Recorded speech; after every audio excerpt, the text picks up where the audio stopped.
Hello everyone, welcome back to another video.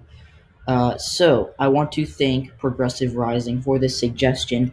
This is a 2024 matchup between the two vice presidential nominees, current Vice President Mike Pence, former governor of Indiana and current Vice President, and California Senator Kamala Harris, who, as of right now, looks like she will be the next Vice President of the United States come January 2021. Again, things can change, but right now looking pretty good for the Joe Biden campaign. So now, without further ado, we're going to start filling out this map.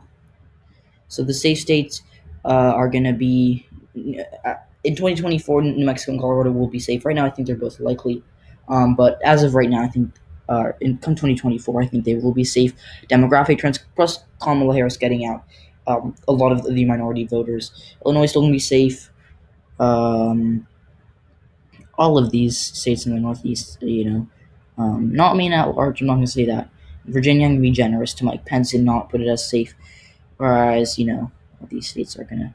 I actually don't think that Utah will be safe come 2024, nor will Montana, actually. So, we're going to leave all those.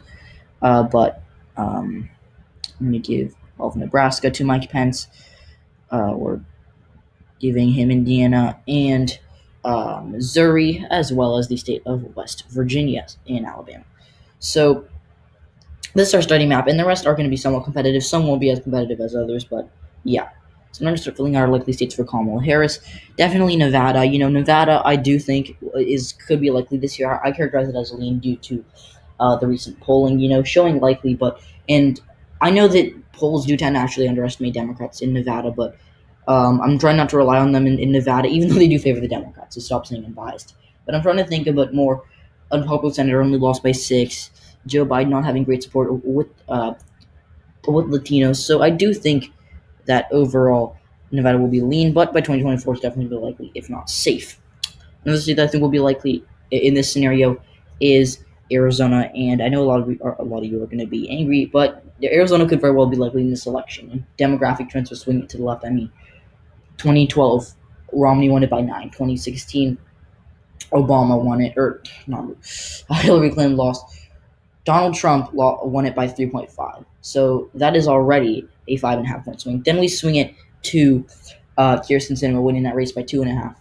That's another 5-point swing. So if this keeps up, Joe Biden wins Arizona by a likely margin by 2024. It's definitely likely.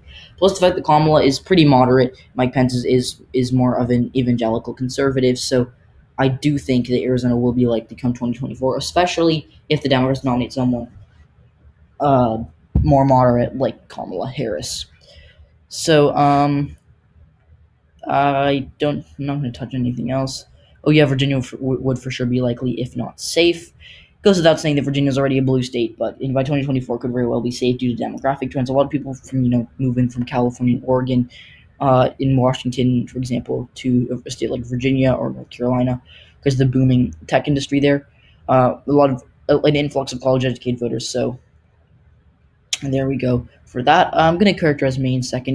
This is trying to the right overall a little bit, but at this point, I'm going to characterize it as a likely state. Now, there are a lot of likely states that I want to talk about for Mike Pence, and that's state of Alaska, states of Alaska, Utah, and Montana. These are kind of the no-brainers that could be safe, but by 2024, demographics are all pushing these a bit to the left. In fact, Utah will probably be a swing state for sure by the 2050s, 2040s even. Montana will be a swing state by the 2050s, and Alaska could be by the 2060s. So, Alaska's already pretty diverse, but a lot of those voters don't vote. So, and Democrats in Alaska are getting more and more momentum, but still 2024. I know it's 4 years in the future. It feels like 10 years. Feels like 10 years in the future, but it's going to be here before we know it. 2016. I remember thinking, 2016. When's the next election going to be here? And it's in 4 years, dang it! But we're already here, so it's 2024 is going to be here, and I don't think that Montana and Utah and Alaska will be blue enough to go to Kamala Harris in this scenario. Iowa is gonna. I think Iowa would actually go to Mike Pence by a likely margin. I'm not going to characterize that as safe yet, just because overall this is trying to the right, but the Democrats still have a fighting chance here. And in fact, Joe Biden, according to JHK forecast, I think has like a 47% chance of winning Iowa. So they're down but not out. Same with Ohio. They actually did well in the Senate race there in Ohio. Came close to winning the governor's race, but didn't flip a House seat. So I think Ohio is actually, not a great place for Democrats right now. And by 2024, it'll be more red than it already is, but still will be a little bit competitive. Okay, Mississippi will still be likely for Mike Pence, and so will South Carolina is going to be likely as well. I do want to put it as lean for Kamala Harris or for Mike Pence because of Kamala Harris's strength with the black vote, but I still don't think that we're far enough into the future come 2024 for a state like South Carolina to be competitive. So that's where I stand on the likely states for Mike Pence. Lean states. That's Minnesota and Michigan, and these states are losing population, and they're likely states for 2020. But at the end of the day, this is a very, very, very blue region. Minnesota hasn't voted for a Republican at the presidential level since 1972. Michigan went for Trump in 2016, but that was kind of a fluke, kind of like Indiana. Just because Michigan went red in one fluke election doesn't mean that it's trying to do the right. Kind of like how Indiana went to Obama in 2008 didn't mean that it could have gone blue again come in 2012. However, Michigan is losing a bit of population, as you can see in their electoral vote count. So I do actually think it will narrow up. So that's my thought. Those are my thoughts on that. And I do think that North Carolina would be lean for Kamala Harris, putting her 268. North Carolina, an influx of college-educated voters. Kamala Harris bringing out the black vote and even the Indian vote. She is half black, half Indian. So, I think that would help her. And I think that would propel her to victory, maybe like a 3 or 5 point margin in North Carolina. Now, moving on to our lean states. At this point in time, I forgot to characterize Maine's 2nd district as a likely state for Mike Pence. Mike Pence has appealed to these northeastern voters, and I do actually think he would be able to carry this by a safe margin, possibly, very rural, very white. And this was a likely district for Trump in 2016. It's just trending to the right overall, and I think it'll be the same margin for Mike Pence in 2024. Okay, we're gonna now go to our tilt or our lean Pence states. I'm not gonna touch anything right now, except for Nebraska's 2nd district. I know I'm gonna get criticized for this, but Nebraska's 2nd district, I think Mike Pence has a bit of appeal there. Again, I'm going to flip-flop on this, I guarantee you, because I don't know a ton about this. This is probably the area that I'm least informed about in the whole election, just because of, how small it is, how obscure it is. It's literally a congressional district in Nebraska. I know it's a swing district, but, the Democrats haven't had a good history of winning here. They have a chance. They come close every year, but they tend to fall short. So that's why I'm going to give it to Pence. Tilt Harris states, I'm going to give her. Okay. I'm going to give. I'm going to give her Florida first of all, and that does put her over 270. So, Florida being a tilt blue state as of right now, I think it could tilt towards Trump. Later, but as of right now, I think it's a tilt Biden state. Trump is losing ground, and I actually shouldn't be talking about Trump, but the Republicans are losing ground. The panhandles little by little, and they're also, kind of losing with Latinos. And I know that Trump will probably do a little bit better than he did in 2016 with the Latino vote, but 20 years ago, the Republicans were competitive with the Latino vote. Now they're getting blown out. So that's not good news for them, mostly because Latinos in this area are starting to come out to vote for Democrats. Yeah. And, of course, Georgia will go to Kamala Harris. Now, this isn't for sure, and Mike Pence actually does have a decent chance in Georgia being an establishment-type Republican. But at the end of the day, Kamala Harris is so strong with the black vote that I think she'd be able to win Georgia. And I think in 2022, Stacey Abrams is going to run for governor of Georgia and win. That's a bold prediction. It's a bold statement. But I do think that she'll be able to win. I mean, she lost to Brian Kemp. A lot of people felt slighted by her loss. I know a lot of Democrats did because, voter suppression. And I do think that Georgia will go to the Democrat if it's someone like Kamala Harris in 2024. Maybe if Stacey Abrams runs, it could even be lean, but I'm going to give it to her.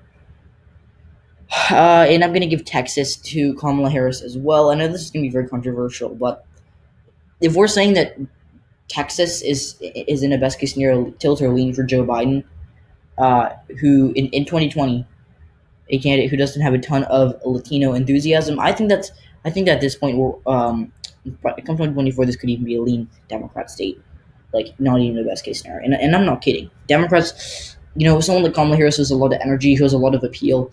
I think she'd be able to win Texas, especially against someone like Mike Pence, who doesn't generate a ton of enthusiasm in a state like Texas. Now the rest are going to be tilt Pence states, and I'm going to go through them. So that's the final tally. Harris 356, Pence 182. So first of all, Wisconsin, I do think would go to Pence. Him being from the Rust Belt would help. Well, not from the Rust Belt, but from a region close to Wisconsin, Indiana, Wisconsin, in very close proximity. I also do think generally that Wisconsin is trending towards the Republicans. I know Democrats did very well there in the midterms, 2018. I'm aware of that, but I still think that this state it was a competitive 2012, even though Paul Ryan, a congressman from Wisconsin, was Mitt Romney's running mate, was competitive in 2008.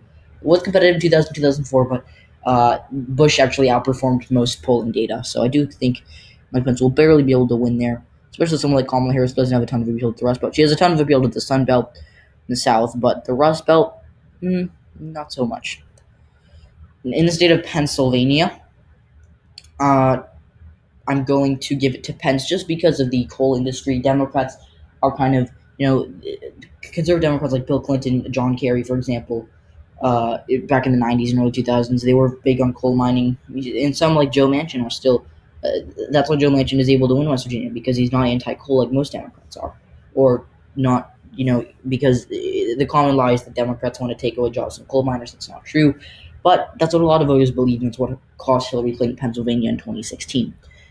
I do think that Mike Pence would be able to win it, being kind of in close proximity. Kamala Harris, again, not being exactly the strong argument for the Rust Belt, would propel Pence to a very, very, very narrow victory.